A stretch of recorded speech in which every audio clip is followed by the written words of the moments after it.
Привет всем строителям каминов, печей. Ребятки, вот такой вот камин я построил. Вот, одному из заказчиков.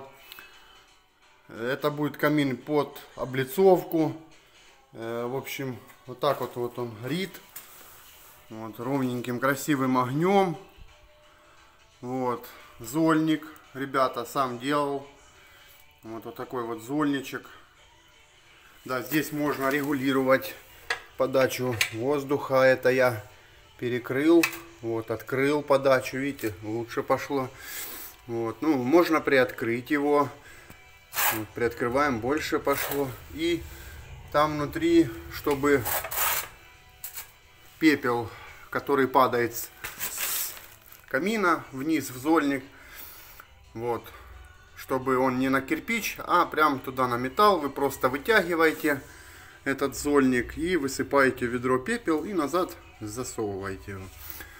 Вот, ребятки, еще хочу в этом видео вам показать многие, да, из заказчиков, которые им делали там камин, вот, при подкидке дров они жалуются, что дым идет.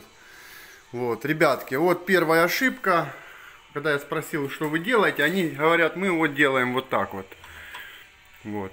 Сразу открывает, и дым сразу идет сюда. Ну, соответственно, конечно, ребят, будет идти дым, так как вы при резком открывании дверцы, вы воздух вытягиваете с трубы, и при этом,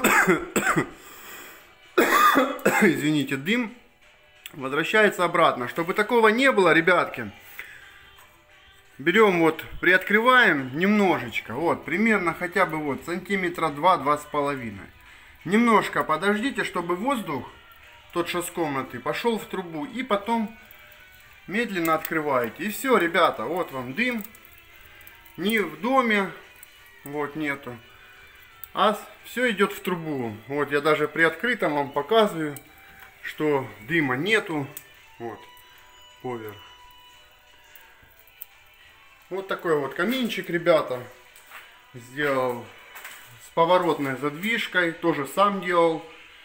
В общем, кому интересно, если кто хочет построить камин, пишите в комментариях, я отвечу на все ваши вопросы.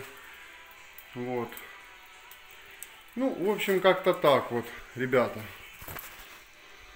Каминчик неплохой. Вот. Все, ребятки, спасибо вам за просмотр. Комментируйте, ставьте лайки.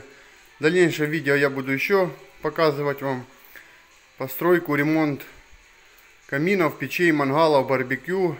Буду рассказывать, может, какие-то ошибки кто допускает. Вот. Вы задавайте вопросы, я буду отвечать.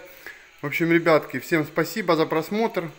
Лайки ставим, дизлайки, обсуждаем. Для меня это очень важно, ваше мнение. В общем, всем удачи, пока.